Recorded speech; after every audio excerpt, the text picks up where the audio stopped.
Hi hello friends, എല്ലാ കൂട്ടുകാർക്കും ഇന്നത്തെ എപ്പിസോഡിലേക്ക് സ്വാഗതം. അങ്ങനെ രതീഷിനോട് കിരൺ പറയണ്ട്, രതീഷ് ഏട്ടാ ഇനി വീട്ടിലേക്കൊന്നും വിളിക്കണ്ട കേട്ടോ, ഞാൻ നേരിട്ട് പോയിട്ട് അമ്മയെടുത്ത് വിശേഷം പറയാം. ഈ കാര്യങ്ങളൊക്കെ നേരിട്ട് പറയുമ്പോൾ ഒരു സുഖമുണ്ട്, ആ സന്തോഷം നേരിട്ട് കാണാൻ നല്ല രസമായിരിക്കും. ഞാൻ വിളിക്കുന്നില്ല സാർ, സാറ് പോയിട്ട് പറഞ്ഞാൽ മതി. കല്യാണി എന്നാ നീ താരാനിയുടെ റൂമിലേക്ക് പോയിക്കോ, ഞാൻ പെട്ടെന്ന് തന്നെ ഇങ്ങോട്ടേക്ക് വരാമെന്ന് പറയണം. ശരി കിരണേട്ടാ, ഞാൻ പോയിക്കോളാം, ഒരു 5 മിനിറ്റ് കഴിഞ്ഞിട്ട് ഞാൻ പോയിക്കോളാം എന്ന് കല്യാണിയും പറയണം. അങ്ങനെ കിരൺ സന്തോഷത്തോടു കൂടി തന്നെ അവിടെ നിന്ന് അങ്ങോട്ട് പോകും കേട്ടോ. പോയതിനു ശേഷം വീട്ടിലേക്ക് എത്തുമ്പോൾ ദീപയാണ് വാതിൽ തുറക്കുന്നത്. കിരൺ ഒന്നറിഞ്ഞ ദീപയുടെ അടുത്തേക്ക് പോവാണ്. അല്ല, അമ്മേനെ കല്യാണി വിളിച്ചിരുന്നോ? ഇല്ല. രതീഷ് ഏട്ടനോ? ഇല്ല. കല്യാണി ഒന്നും പറഞ്ഞില്ലേ? ഇല്ല. കല്യാണി വിളിച്ചില്ല മോനെ, എന്താ കാര്യം? എങ്കിലേ അമ്മക്കൊരു ഗുഡ് ന്യൂസ് ഉണ്ട്. അതെന്താ ഗുഡ് ന്യൂസ് എന്ന് ചോദിക്കുമ്പോഴേക്കും കിരൺ പറയുന്നുണ്ട്, വേറൊന്നല്ല, അമ്മയുടെ ആദ്യത്തെ മോളുണ്ടല്ലോ കാദംബരി ചേച്ചി പ്രസവിച്ചു ഒരു ആൺകുഞ്ഞിന എന്ന് പറയുമ്പോൾ ദീപക്ക് പറയാം. അപ്പോഴേക്കും ദീപ പറയുന്നുണ്ട്, ഹാവോ സമാധാനായി എന്നിങ്ങനെ പറയാണ്. കിരൺ പറയുന്നുണ്ട്, അതെ അവിടെ രണ്ടുപേരും കൂടി ഉണ്ട്, എല്ലാവരും കുഞ്ഞിന്റെ അടുത്തുണ്ട്, കുഞ്ഞിന്റെ അപ്പൂപ്പനും അമ്മുമ്മയും വരെ അടുത്തുണ്ട് എന്ന് പറയണേ. അവരവിടെ ഉണ്ടോ? അവര് കുഞ്ഞിനെ കണ്ടോ? കുഞ്ഞിനെ ആരും കണ്ടില്ല, ആരെയും കാണിച്ചിട്ടില്ല. ആൺകുഞ്ഞായതുകൊണ്ട് വിക്രത്തിന്റെ അച്ഛനെ സന്തോഷമായിട്ടുണ്ടാവും എന്ന് ദീപ പറയാണ്. അത് സംശയം ഉണ്ടാവുമേ, അതിന് കല്യാണിയും പ്രസവിച്ചത് ആൺകുഞ്ഞാണല്ലോ, അയാൾക്ക് കല്യാണിടത്താണല്ലോ ദേഷ്യം. പിന്നെ അയാൾക്കൊരു ഇപ്പോഴും വേർതിരിവ് തന്നെയാണ്, ആൺ പെൺ എന്നുള്ള വേർതിരിവ്. അയാൾക്കൊരു ആൺകുഞ്ഞുണ്ടായി, അതുകൊണ്ട് എന്ത് ഗുണമാണ് അയാൾക്ക് ഉണ്ടായത് എന്നിട്ടും ചിന്തിക്കാനുള്ള ബോധം അവർക്കൊന്നും ഇല്ലാമേ. അവർക്കെന്നല്ല, ഇങ്ങനത്തെ മനുഷ്യർ ഇപ്പോഴും ഈ ഭൂമിയിലുണ്ട്, ഭൂമിക്ക് ഭാരമായിട്ട് എന്നൊക്കെ കിരൺ ഇങ്ങനെ പറയാണ്. ആ സമയത്ത് ദൈവം പറയുന്നുണ്ട്, മോനെ പിന്നെ എനിക്ക് പരിചയമുള്ള 2-3 പേര് വിളിച്ചിരുന്നു, അവര് പറയാ അവരുടെ വീട്ടിലൊക്കെ അവര് തെണ്ടാൻ പോയിരുന്നു ആ അമ്മുമ്മ എന്ന് പറയാണ്. അതിനുശേഷം അവര് 2-3 വർത്താനം കൂടി എന്നോട് പറഞ്ഞു, കല്യാണിയൊക്കെ ഇപ്പൊ നല്ല സ്ഥിതിയിലല്ലേ, മരുമോ നല്ല സ്ഥിതിയിലല്ലേ, അവരൊന്ന് സഹായിച്ച എന്താ ദീപയെന്ന്. ഞാൻ അവർക്ക് മറുപടി ഒന്നും പറയാൻ പോയില്ല മോനെ എന്ന് പറയാണ്. അത് മറുപടി പറയണ്ടമ്മേ, അവരെ സഹായിച്ചാലേ അവര് നമ്മുടെ തല വെട്ടും, ആ രീതിയിലാണ് വിക്രവും പ്രകാശനും ആ അമ്മുമ്മയൊക്കെ നടക്കുന്നത്. എന്നാലും അവരെ കുറിച്ച് നമുക്കിനി ആലോചിക്കേ വേണ്ട എന്ന് പറയാണ്. പിന്നെ താരാവിനെ ഡിസ്ചാർജ് ചെയ്താൽ ഞാൻ ഇങ്ങോട്ടേക്ക് കൊണ്ടുവരണമെന്ന് വിചാരിക്കണത് അത് നല്ല കാര്യം മോനെ, കുറച്ചുനാള് അവരിവിടെ നിൽക്കട്ടെ എന്ന് പറയാണ്. ശരി, ഞാൻ എന്നാൽ കുളിച്ച് ഫ്രഷ് ആയിട്ട് ഒന്ന് ഹോസ്പിറ്റലിൽ പോകണം, അവിടെ വേറെ ആരും ഇല്ല എന്ന് പറയാണ്. ഞാൻ പോയി കഴിഞ്ഞിട്ട് അമ്മ അങ്ങോട്ട് പോയാൽ മതി എന്ന് പറയുന്നുണ്ട്. ശരി എന്ന് പറയാണ്. ശേഷം കാണിക്കുന്നത് നമ്മുടെ ഹോസ്പിറ്റലിലാണ്. ഹോസ്പിറ്റലിൽ നമ്മുടെ രതീഷും അതുപോലെ തന്നെ കല്യാണി ഇങ്ങനെ നിൽക്കുക കേട്ടോ. ആ സമയത്ത് നേഴ്സ് അങ്ങോട്ടേക്ക് വരുന്നുണ്ട്, കുഞ്ഞിനെയും കൊണ്ട് വരുവാണ്. കുഞ്ഞിനെ കല്യാണി കാണുമ്പോൾ തന്നെ ഹായ് എന്ന് പറഞ്ഞിട്ട് കുഞ്ഞിനെ വാങ്ങിക്കാട്ടോ. അയ്യോ ഇത് അച്ഛൻ്റെ മോൻ തന്നെയാണല്ലോ എന്ന് കല്യാണി പറയുമ്പോൾ രതീഷിനെ സന്തോഷമാവാണ്. നോക്കി രതീഷേട്ടാ എന്ന് പറഞ്ഞിട്ട് രതീഷിന്റെ കയ്യിലേക്ക് കുഞ്ഞിനെ കൊടുക്കുക കേട്ടോ. ആ സമയത്ത് നമ്മുടെ പ്രകാശിനെ കൂട്ടിക്കൊണ്ട് നമ്മുടെ അമ്മുമ്മ വരുന്നുണ്ട്, ഡിസ്ചാർജ് ആയിട്ട് വരുന്നുണ്ട്. അമ്മുമ്മ പറയുന്നുണ്ട് ഇങ്ങനെ, എടാ പ്രകാശ ദേടാ കാദംബരിയുടെ കുഞ്ഞിനെ കണ്ടു, അവരെ കാണിക്കാന്നോ, നമുക്കൊന്നും കൂടി പോയി കാണാടാ എന്ന് പറയാണ്. എൻ്റെ അമ്മേ എനിക്കൊന്നും വയ്യ എന്ന് പറയണേ. എടാ പോയി കാണാടാ, എന്തായാലും വാ പോയി കാണാം എന്ന് പറഞ്ഞിട്ട് അമ്മുമ്മ നമ്മുടെ എന്താണ് പ്രകാശനെ കൂട്ടിക്കൊണ്ട് കുഞ്ഞിന്റെ അടുത്തേക്ക് പോവാട്ടോ. ആയിട്ട് വിക്രത്തോട് ചോദിക്കട്ടെ, കുഞ്ഞിനെ കൊണ്ടുവന്നോ? എന്ത് കുഞ്ഞ്, ആൺകുഞ്ഞാണോ പെൺകുഞ്ഞാണോ എന്ന് പറയുമ്പോഴേക്കും അത് നിങ്ങൾ നോക്കുമൊന്നും വേണ്ട എന്ന് രതീഷ് പറയാണ്. അപ്പോഴേക്കും അമ്മമ്മ ആ കുഞ്ഞിനെ ഇങ്ങനെ നോക്കുന്നുണ്ട്, ആണാണോ പെണ്ണാണെന്ന്. എടാ പ്രകാശ ആൺകുഞ്ഞാടാ എന്ന് പറയാണ്. അപ്പൊ കേൾക്കുമ്പോൾ പ്രകാശിന് സന്തോഷമാവാണ്. നീ ഭാഗ്യം ചെയ്തവനാണ് രതീഷ്, കാദംബരി ഭാഗ്യം ചെയ്തവളാ, അതുകൊണ്ട് നിങ്ങൾക്ക് ആൺകുഞ്ഞുണ്ടായത് എന്ന് പറയുമ്പോഴേക്കും രതീഷ് എടുത്ത് വായിക്ക് പറയുന്നുണ്ട്. അപ്പോൾ കല്യാണിക്കും ആൺകുഞ്ഞാണല്ലോ എന്ന് ചോദിക്കുമ്പോഴേക്കും ഒന്നും തന്നെ മിണ്ടാതെ പ്രകാശൻ അവിടെ നിൽക്കുവാണ്. ആ സമയത്ത് രതീഷ് പറയുന്നുണ്ട്, ആണാണ് പെണ്ണാണെന്നുള്ളതല്ല കാര്യം, നന്നായിട്ട് നമ്മൾ നോക്കണ പോലെ തന്നെ അവർ നമ്മളെ തിരിച്ചു നോക്കുള്ളൂ. നിങ്ങൾക്ക് ഇത്രയും പ്രായമായിട്ടും ഇത്രയും വർഷങ്ങൾ കഴിഞ്ഞിട്ടും ഈ ഒരു വേർതിരിവ് ഇപ്പോഴും മാറിയിട്ടില്ലല്ലോ എന്നൊക്കെ പറയുവാട്ടോ. അങ്ങനെ പ്രകാശാണെങ്കിൽ രതീഷിനോട് പറയുന്നുണ്ട് കൺഗ്രാജുലേഷൻ എന്ന് പറഞ്ഞിട്ട് കൈ ഇങ്ങനെ കൊടുക്കാൻ പോകുമ്പോൾ രതീഷ് കുഞ്ഞിനെ പിടിച്ചോണ്ട് ഇങ്ങനെ മാറി നിൽക്കുക കേട്ടോ.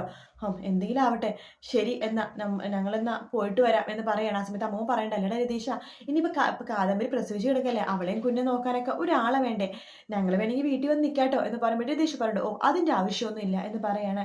കല്യാണി പറയണ്ട, അതെ നിങ്ങൾ നിൽക്കൊന്നും വേണ്ട, അത് നിൽക്കാണ്ട് നല്ലൊരു ആൾക്കാരെ ഞാൻ അറേഞ്ച് ചെയ്ത് കൊടുത്തോളാം എന്ന് പറയാണ്. രതീഷ് പറയേണ്ട അമ്മമ്മ എടുത്ത്, അതെ ഈ നാട്ടിൽ വേറെയും കുറേ പെണ്ണുങ്ങൾ പ്രസവിച്ചിട്ടുണ്ടാവും, നിങ്ങൾ അവരുടെ വീട്ടിലേക്കൊക്കെ പോയി തെണ്ടിത്തേ നടക്ക്, എന്നിട്ട് കുഞ്ഞിനെ നോക്കണോ പറഞ്ഞ് നടക്ക് എന്ന് പറയാണ്. ആ സമയത്ത് അമ്മൂമ്മ അടുത്ത് പ്രകാശം പറഞ്ഞിട്ട്, എന്തിനാ അമ്മ ഇവിടെ വായിരിക്കണൊക്കെ കേൾക്കണത്, വാ നമുക്ക് പോകാം എന്ന് പറഞ്ഞിട്ട് അമ്മൂമ്മനെ വിളിച്ചിട്ട് അവിടെ നിന്ന് അങ്ങോട്ട് പോകാം കേട്ടോ. ആ സമയത്ത് അമ്മൂമ്മ പറഞ്ഞിട്ട്, എവിടേക്കാടാ പോവാന്ന് പറഞ്ഞ് വിളിച്ചുകൊണ്ട് പോകുന്നത്, എവിടേക്ക് പോകാനാണ്, എവിടേക്കെങ്കിലും പോകാൻ പറ്റുമോ എന്ന് ചോദിക്കുകയാണ്. അല്ല ഞാൻ വിക്രത്തെ വിളിച്ചു നോക്കട്ടെ എന്ന് പ്രകാശം പറയുമ്പോൾ, വിക്രത്തിനെ വിളിച്ചിട്ട് എന്താ, അവന്മാരെ കടത്തണലും കിടക്കുമായിരിക്കും, വിളിച്ചു നോക്ക് എന്ന് പറയാണ്. അങ്ങനെ പ്രകാശം വിക്രത്തെ വിളിക്കുന്നുണ്ട്, വിക്രം ഫോൺ എടുക്കുന്നില്ല കേട്ടോ. ആ സമയത്താണെന്നുണ്ടെങ്കിൽ നമ്മുടെ പ്രകാശം പറഞ്ഞിട്ട് അവന് ഫോൺ എടുക്കുന്നില്ല. അവൻ എടുക്കില്ലടാ, അവനറിയാം നമ്മൾ ഡിസ്ചാർജ് ആവാൻ പോവാണെന്ന്, അതുകൊണ്ട് അവൻ എവിടെയെങ്കിലും ഓടി രക്ഷപ്പെട്ട് കാണും. അമ്മ അങ്ങനെയൊന്നും പറയല്ലേ എന്നൊക്കെ പറയാണ്. അതിനുശേഷം അമ്മ പറയണ്ടേടാ, നമ്മളിനി നമ്മുടെ ചിന്താഗതികളൊക്കെ മാറ്റാൻ സമയമായി. ആൺ പെണ്ണെന്ന് പറഞ്ഞ വേർതിരിവൊന്നും കാണാൻ പാടില്ലടാ, ആണായാലും പെണ്ണായാലും ഒന്ന് തന്നെയാണെന്ന് നമ്മളും ചിന്തിക്കേണ്ടിയിരിക്കുന്നു എന്ന് അമ്മമ്മ പറയുമ്പോൾ പ്രകാശം പറയണ്ടേ, അമ്മ വേണമെങ്കിൽ അങ്ങനെയൊക്കെ ചിന്തിച്ചോ, ഒരിക്കലും ഞാൻ അങ്ങനെ ചിന്തിക്കില്ല എന്ന് പറയാണ്. ശേഷം അവരോടൊന്ന് ഇറങ്ങുവാട്ടോ. പിന്നീട് കാണിക്കുന്നത് നമ്മുടെ താരാൻറ്റിനെ ഡിസ്ചാർജ് ചെയ്ത് കൊണ്ടിട്ട് കിരൺ വീട്ടിലേക്ക് വരുവാണ്. വീട്ടിലേക്ക് വരുമ്പോഴേക്കും നമ്മുടെ ദീപ സന്തോഷത്തോടു കൂടി തന്നെ കിരണിൻ്റെ അടുത്തേക്ക് വരുന്നുണ്ട്. താരനെ പിടിച്ചിട്ട് അകത്തേക്ക് കയറ്റുവാണ്. അതെല്ലാം കണ്ടുകൊണ്ട് സരയു അപ്പുറത്തേക്ക് ഇങ്ങനെ നിൽക്കുവാട്ടോ. അതിനുശേഷം താരാൻ്റെ പറയണ്ട ദീപ, ദേ നോക്ക്, ഇവിടെ കുറച്ച് നാൾ ഇവിടെ നിൽക്കണം കേട്ടോ. ഇവിടെ നിൽക്കുകയാണെങ്കിൽ ദേ മോളെയും കൊച്ചുമകളെയൊക്കെ കാണാൻ മാത്രം ചെയ്താൽ മതി കേട്ടോ. അങ്ങോട്ടൊന്നും പോകണ്ട. തൊട്ടടുത്തുണ്ടാകുമ്പോൾ അപകടം കൂടുതലാണ്. ഹോസ്പിറ്റലിൽ വെച്ചിട്ട് അവൾ എങ്ങനെയൊക്കെ എന്തൊക്കെ ചെയ്യാൻ നോക്കിയെന്ന് അറിയാലോ എന്ന് പറയുമ്പോൾ താര പറയുന്നുണ്ട്, എന്നെ കൊല്ലണമെങ്കിൽ കൊന്നോട്ടെ എന്നിങ്ങനെ പറയാണ്. അപ്പോഴേക്കും കിരൺ പറയണ്ട്, ആൻറ്റിക്ക് ഈ പറച്ചിൽ നിർത്താനായില്ലേ ഇതുവരെയായിട്ടും എന്ന് പറയാണ്. അപ്പോഴേക്കും നമ്മുടെ സരി അവിടെ നോക്കിക്കൊണ്ടിരിക്കേണ്ടത് ഇവർ കാണും കേട്ടോ. കൊണ്ടുവന്നു, അവളെയും കൂട്ടിക്കൊണ്ട് അവൻ വന്നിട്ടുണ്ട് എന്ന് പറഞ്ഞിട്ട് ജനലെ പെട്ടെന്ന് ഇങ്ങനെ അടയ്ക്കുക കേട്ടോ. അതിനുശേഷം നമ്മുടെ ദീപ പറയുന്നുണ്ട്, അതേ മോനൊരു കാര്യം ചെയ്യും, താരാൻറ്റിയുടെ അടുത്തേക്ക് നിൽക്ക്, ഞാനൊരു കാര്യം ചെയ്യാം, പോയിട്ട് കാദംബരിയും കുഞ്ഞിനെ കണ്ടിട്ട് പെട്ടെന്ന് വരാം. അതിനെന്താമ്മേ, അമ്മ പോയിട്ട് വാ, ഞാനിവിടെ ഉണ്ടാവും. അല്ല ബൈജു പാറൊക്കെ എവിടെ പോയി എന്ന് കിരൺ ചോദിക്കുമ്പോൾ, അതോ ബൈജുവിൻ്റെ കാലിൽ ചെറിയൊരു വേദന പോലെ, അവരുടെ ഡോക്ടർ പ്രത്യേകം പറഞ്ഞ പഴുക്കോന്ന് നോക്കാനായിട്ട്, നമ്മളെ ബുദ്ധിമുട്ടിപ്പിക്കേണ്ട വെച്ചിട്ട് അവൻ പലതും പറയാറില്ല. എന്തായാലും അവനിങ്ങോട്ട് വരട്ടെ, അവനെന്തെങ്കിലുമൊക്കെ ഉണ്ടെങ്കിലും ഒന്ന് ഹോസ്പിറ്റലിൽ വരെ കൊണ്ടുപോകണം എന്ന് കിരൺ പറയണം.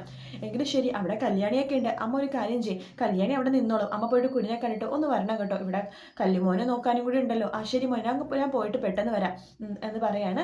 അങ്ങനെ നമ്മുടെ ദീപ അവിടെ നിന്ന് കുഞ്ഞിനെ കാണാൻ വേണ്ടി പോകുന്നുണ്ട്. ആ സമയത്ത് കിരൺ തിരിഞ്ഞു നോക്കുമ്പോഴേക്കും സരയു ജനലരികെ നിൽക്കുന്നത് കാണുന്നുണ്ടോ. പോടി എന്ന് കിരൺ ഇങ്ങനെ കാണിക്കുകയാണ്. ആ സമയത്ത് സരയു ജനൽ തുറന്നിട്ട് നീ പോടാ എന്ന് പറയാണ്. അതിനുശേഷം അവർ രണ്ടുപേരും അകത്തേക്ക് കയറി പോകുക കേട്ടോ. പിന്നീട് കാണിക്കുന്നത് നമ്മുടെ രതീഷിനെയാണ്. രതീഷാണെങ്കിൽ കല്യാണത്ത് പറയണ്ട, ഇത്രയും വർഷങ്ങളൊക്കെ ആയിട്ട് അവരുടെ ചിന്താഗതി ഒന്നും മാറുന്നില്ലല്ലോ കല്യാണി എന്നിങ്ങനെ പറയാണ്. അപ്പോഴേക്കും അവിടേക്ക് കിരൺ വരുന്നുണ്ട്. കിരൺ വരുമ്പോഴേക്കും നമ്മുടെ കല്യാണി പറയണ്ട്, അവരുടെ ചിന്താഗതി ഇപ്പോഴെന്നല്ല ഒരിക്കലും മാറില്ല എന്നിങ്ങനെ പറയാണ്. വിക്രത്തിന്റെ അമ്മൂമ്മയും അച്ഛനും ഒരിക്കലും മാറില്ല. കല്യാണി ഇപ്പോൾ വിക്രത്തിന്റെ അമ്മൂമ്മയും അച്ഛനൊക്കെയാണല്ലോ പറയണത്. അത്രയ്ക്ക് വെറുപ്പാണല്ലോ അവരോട്. പിന്നെ അല്ലാതെ ഒരിക്കലും അയാൾ എൻ്റെ അച്ഛനും അതുപോലെ ആങ്ങളൊന്നും ആവില്ലല്ലോ, അതുകൊണ്ട് ഞാൻ അങ്ങനെ തന്നെ പറയുള്ളൂ എന്ന് കല്യാണി പറയാണ്. ആ സമയത്ത് കിരൺ അങ്ങോട്ടേക്ക് വരുന്നുണ്ട്. അല്ല, കുഞ്ഞിനെ വന്ന് കണ്ടിരുന്നു പ്രകാശ് എന്ന് പറഞ്ഞ ആളും അതുപോലെ തന്നെ അമ്മുമ്മയും കൂടി എന്ന് പറയാണ്. ആ സമയത്ത് രതീഷ് പറയുന്നുണ്ട്, കല്യാണി ഇപ്പം എപ്പോഴും വിക്രത്തിന്റെ അച്ഛൻ അതുപോലെ തന്നെ വിക്രത്തിന്റെ അമ്മുമ്മ എന്നൊക്കെയാണ് പറയണത് എന്ന് പറയുമ്പോൾ, അങ്ങനെയല്ലേ പറയാൻ പറ്റൂ രതീഷ്, ഇവരെയൊക്കെ ദ്രോഹിച്ചത് കയ്യും കണക്കുണ്ടോ, അല്ല എന്നിട്ട് അയാൾ കുഞ്ഞിനെ കണ്ടോ, കാണാനൊക്കെ വന്നു, ഞാൻ കാണിച്ചു കൊടുത്തൊന്നുമില്ല എന്ന് രതീഷ് പറയാണ്. കുഞ്ഞെ വേണമെങ്കിൽ നോക്കാൻ വരാന്നൊക്കെ അമ്മൂമ്മ പറയണ്ടായിരുന്നു, ആട്ടി വിടുവാണ് ചെയ്തത്. അതെ, അവരടുപ്പിക്കേ വേണ്ട കേട്ടോ, അടുപ്പിക്കാൻ കൊള്ളാത്ത ആൾക്കാരാണ്. അത് ശരിയാണല്ലോ, ഞങ്ങൾക്കത് അറിയാലോ, എന്താ ഞങ്ങൾ അങ്ങനെ ചെയ്യില്ല എന്ന് പറയണം. ശരി കല്യാണി, ഇത് അമ്മ വരും കേട്ടോ എന്ന് പറയാണ് കല്യാണി. അപ്പോഴേക്കും രതീഷിനോട് പറയുന്നുണ്ട് കല്യാണി കിരണം, അതെ രതീഷേ നിങ്ങൾ ഇവിടെ കുറേ നേരമല്ലേ നിൽക്കണത്, രതീഷ് വീട്ടിലേക്ക് പോയിട്ട് വാ. അത് സാറേ, പോയിട്ട് വന്നോ, ഒന്ന് ഫ്രഷ് ഒക്കെ ആയിട്ട് വാ, ഇവിടെ കുഞ്ഞിൻ്റെ അടുത്ത് കാദംബരി ചേച്ചെടുത്ത് നിൽക്കാൻ കല്യാണിയുണ്ട്, ഇപ്പോൾ അമ്മ വരും എന്നൊക്കെ പറയാണ്. ശരി എങ്കിൽ ഞാൻ പോയിട്ട് വരാം എന്ന് പറയാനുണ്ട്. ശരി എന്ന് പറയണ്ട. അങ്ങനെ രതീഷ് അവിടെ നിന്ന് ഇറങ്ങും കേട്ടോ.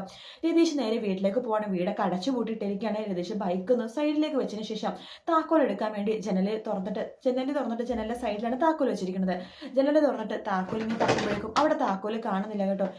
ഈ താക്കോൽ ഇതെവിടെ പോയി, അയൽ വീട്ടിലൊന്ന് ചോദിച്ചു നോക്കാം, ഇനി കള്ളന്മാരെങ്ങനെ കയറി എടുത്ത് കാണും എന്നൊക്കെ രതീഷ് ഇങ്ങനെ മനസ്സിൽ വിചാരിക്കുകയാണ്. ശേഷം രതീഷ് അയൽ വീട്ടിലൊന്ന് ചോദിക്കാൻ അയൽ വീട്ടിലേക്ക് ഇങ്ങനെ പോകാൻ പോകുമ്പോഴേക്കും അടുക്കളയിൽ എന്തൊക്കെ ഒച്ച കേൾക്കുവാട്ടോ. ഇതാരാ, അപ്പൊ കള്ളന്മാരകത്ത് തന്നെയുണ്ടോ എന്ന് രതീഷിനെ വിചാരിക്കുകയാണ്. രതീഷ് പതുക്കെ വാതിലേക്ക് ഇങ്ങനെ മുട്ടുന്നുണ്ട്. അങ്ങനെ മുട്ടി അവസാനം വാതിൽ തുറക്കുകയാണ്. വാതിൽ തുറക്കണം നമ്മുടെ അമ്മുമ്മയാട്ടോ. അമ്മുമ്മനെ കാണുന്നത് രതീഷ് ആകെ ഞെട്ടിപ്പോവാണ്. അമ്മുമ്മയും പ്രകാശനും രതീഷ് വരുന്നതിന് മുമ്പേ തന്നെ വീട്ടിലേക്ക് വന്ന് അവിടെ കിടപ്പും അത് പൊറുതിയൊക്കെ തുടങ്ങിയിട്ടുണ്ടായിരുന്നു കേട്ടോ. അപ്പൊ ആ ഒരു ഭാഗത്തോടെയാണ് എപ്പിസോഡ് തീരുന്നത്. വീഡിയോ ഇഷ്ടപ്പെട്ടെങ്കിൽ ലൈക്ക് ചെയ്യുക, സബ്സ്ക്രൈബ് ചെയ്യുക, കമന്റ് ചെയ്യുക. മറ്റൊരു വീഡിയോ ആയിട്ട് വീണ്ടും കാണാം. Take care, bye bye.